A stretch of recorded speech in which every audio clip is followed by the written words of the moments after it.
Hi, I'm Crystal Moselle, and I'm a film director. What got you hooked on directing films? What got me hooked on directing films? I've always loved moving images, like capturing moving images. Like I was into photography, but something wasn't fulfilling about that. I think that I really, I don't know, it's a sort of like I love capturing realism and then like creating my own version of what it is.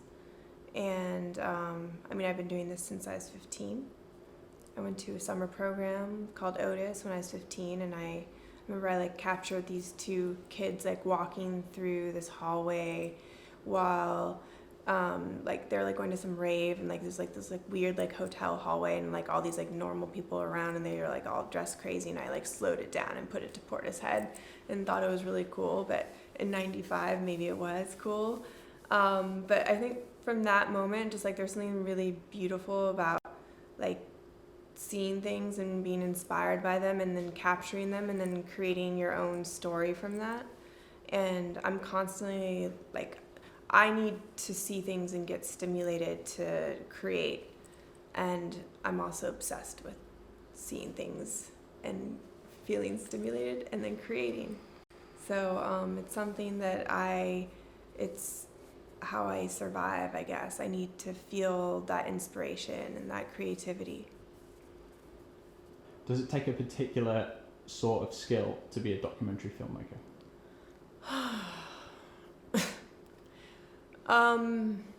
I don't know if I even have what it takes to be a documentary filmmaker, to be honest. I like to collaborate with people. I like to connect, and I like to come up with things together.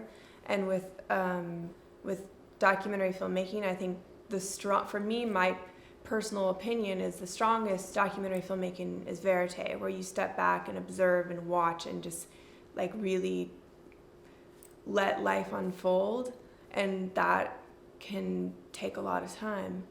And I'm not to say that I'm impatient, but I like to actually like be involved. I also I like to, if somebody's having a hard time, it's really hard for me just to step back and observe them having a hard time. Like I want to like help them figure things out. Mm-hmm. So I think I think I'm better as like a fiction / hybrid filmmaker. Yeah. Cool. Yeah, that's a problem like a lot of like war photographers have and stuff. It's like they want to like intervene and things that happen. Oh, I can't do it. If somebody's having a hard time, I literally am like, let me figure this out for you. Yeah, it's hard to like sit back and watch. I feel you there. How did you know that the story of the four brothers who are at the heart of your film, The Wolfpack, could make a compelling story? I am very instinctual in my process of filmmaking. So, and it usually starts with character, like my TV show Betty, which is out today. I met them on the train. I met the Wolfpack on the street. There's something I know when the casting is special, and like I can feel it. So I think it's just like instinct. Cool. How did winning the 2015 Sundance Film Festival documentary Grand Jury Prize change your career trajectory? Wolfpack coming out into the world was like a game changer for me, and it definitely opened many doors and kind of pushed me into that world, and I was able to create more afterwards, and so that was great, I guess. Okay, cool. So I understand that the starting point for your current HBO series Betty is a continuation of a project you did in collaboration with Miu Miu and its Women's Tales series, mm-hmm. Which then grew into your 2018 film Skate Kitchen, uh-huh. and now Betty. Yeah. It's quite an unusual feat in the film world. What does this sort of continued evolution of an idea give you as a director? The gift that keeps on giving, that you're like, oh my God, is this ever gonna end? No, I'm just kidding.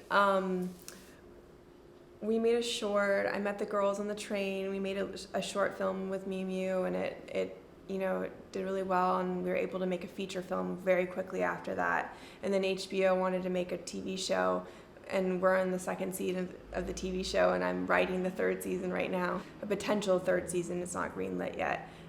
So it's kind of it's this interesting ride where we're just evolving and collaborating, creating new, and the girls are growing up as we film, and it's really incredible and crazy. Yeah, quite a journey to go on. So, okay, so you're the writer. You're also the writer and executive producer on top of your directing duties on Betty. Do you enjoy wearing all these three hats? And if you could only concentrate on one, what would your Sophie's choice be? Directing is really what it's all about, but you want to, the stories are important, so it's hard to find stories that you connect with, so you have to sort of find them yourself and write them yourself. Do you spend a lot of time kind of like just hanging out in the world, just like waiting for ideas, like in the escape scene or anything? No, I don't have a minute. Everything's inspired by something.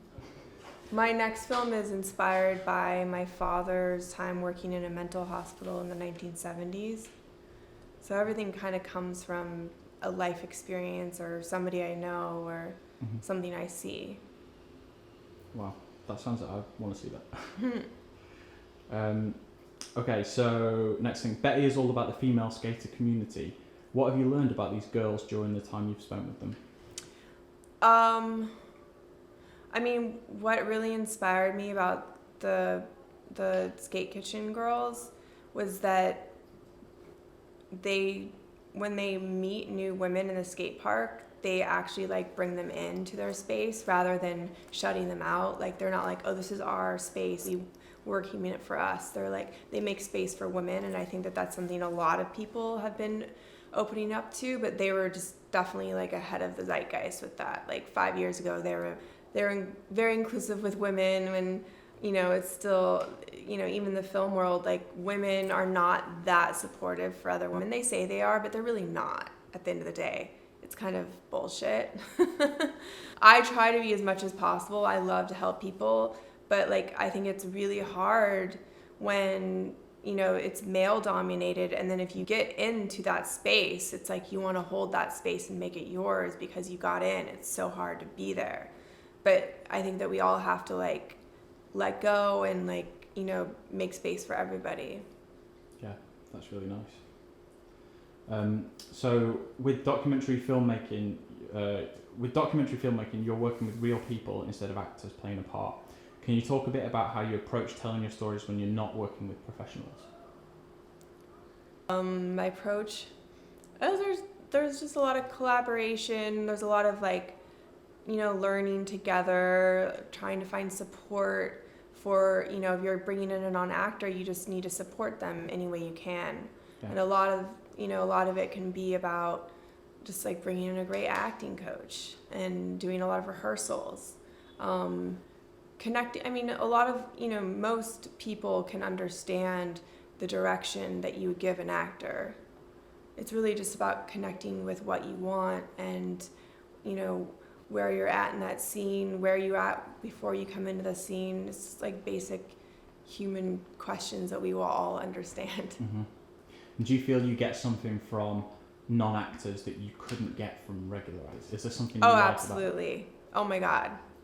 There's I'm obsessed with authenticity and realism and feeling moments like you would actually feel like you're immersed in that world. So it's hard to get that from actors that you're bringing in. I'm learning more and more how to do that, but I originally it was really hard for me to work with actors, but I think I'm getting better at it. Cool. Okay, so with season 2 of Betty coming out this month, tell me what it's like for you to shoot during a pandemic. How did that shape the storylines? Well, we just included COVID into the storyline, and we had to all shoot with masks, and it was wild, and I don't know. It was constricting, but we had to do it. So yeah. Perseverance. Sometimes I quite like when I get parameters because it kind of makes me quite creative. You have to like Yeah. be resourceful and like. Yeah. And now a classic final question: any advice for someone who wants to follow in your footsteps? I think just like keep, if you want to be a filmmaker, just start making short films, 15 seconds, 30 seconds. I think Instagram is like a great platform to show things, and it takes a while to actually find your voice. So you just got to keep trying and doing things and understand what you're interested in and try and try and try, and eventually you might find your voice, and then you can start making things that are longer. I don't know. I don't believe in like, oh, make a 30-minute film. Like, no, like there's like entertain me for 15 seconds first. Cool. Yeah.